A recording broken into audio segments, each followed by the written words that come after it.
I believe it was an old wise man who once said that a beautiful day wasted is a beautiful day wasted in your life. So on this beautiful day, I decided to take a solitary stroll along the beach.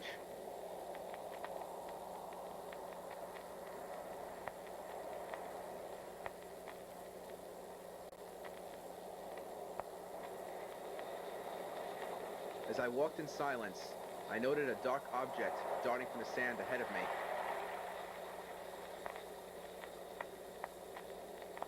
I approached for a closer look.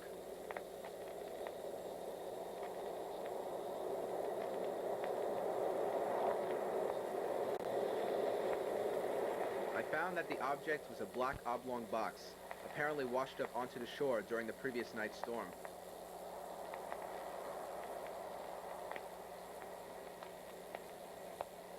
I lifted it up and wiped its surface clean. Whatever its contents were, it was heavy and tightly packed.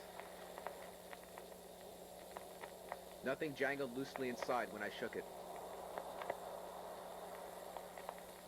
Upon inspection, there seemed to be no way of opening it.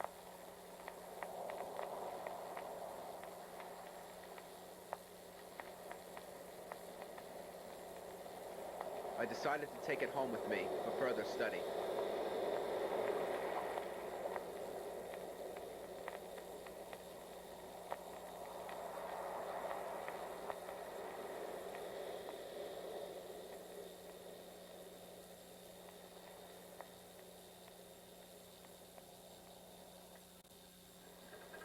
The box had immediately aroused my interest. But it still remained stubborn to my efforts to open it.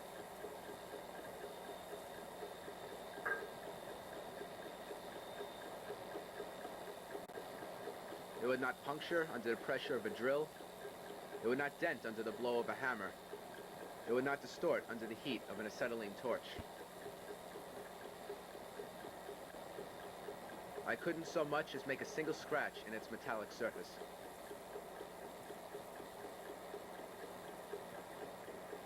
I then scrutinized the small cube attached to the side of the box.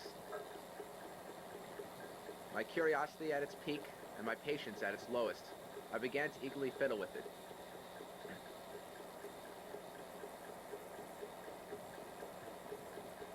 I eventually pried the cube off and discovered that it was some sort of powerful magnet. And that's when things grew dimmer. All the lights in the house uniformly began to fade to black. I theorized that it was some force emanating from the box which interfered with the electric current in the house. I replaced the cube and the lights came back on. I tested this theory once more by again removing the cube. For some reason, it came off much easier this time.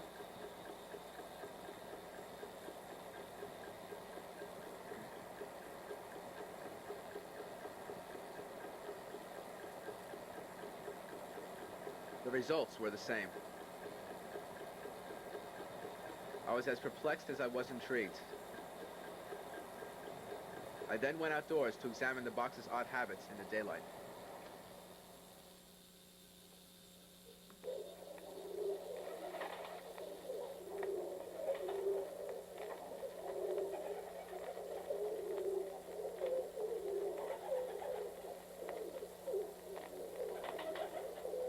I again pulled the cube from the box and was even more shocked to find that even the sunlight diminished, until an absolute blackness overcame me.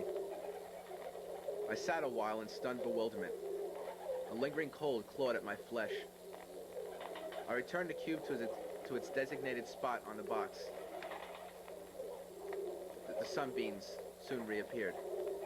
Their warm rays caressed my skin. I pondered for a moment. Then I got scared. An unnerving chill swept through my body like a shot of venom. I realized that I must protect society from this potential threat. I suddenly had thoughts of depraved minds bent on world destruction, and of greedy hands blindly selling their fingers for all their monetary worth. I concluded that the box's only practical function was as an instrument of evil. Maybe it was created solely for this purpose, or perhaps by some botched experiment, or conjured up by ancient black magic, or an alien device which fell from the heavens. But its origin didn't matter. From the depths it came, and to the depths it would return. I pray to God that it should never be used to harm mankind. I must protect society. I intended to rid my world of this threat. 20 minutes later, I arrived at the docks.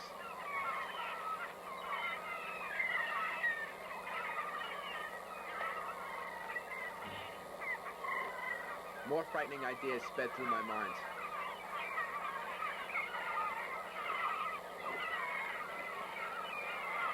I hastened my pace as a sense of great urgency befell me.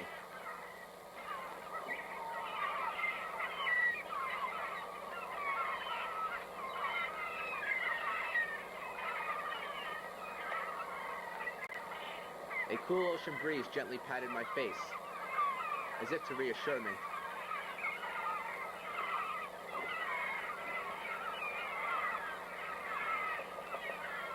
At the end of the pier, I briefly looked out at the water.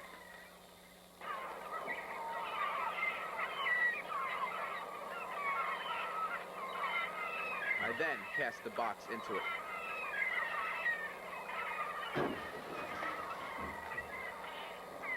It quickly sank beneath the murky waves. I sighed in relief, comforted by the knowledge that this threat was finally gone.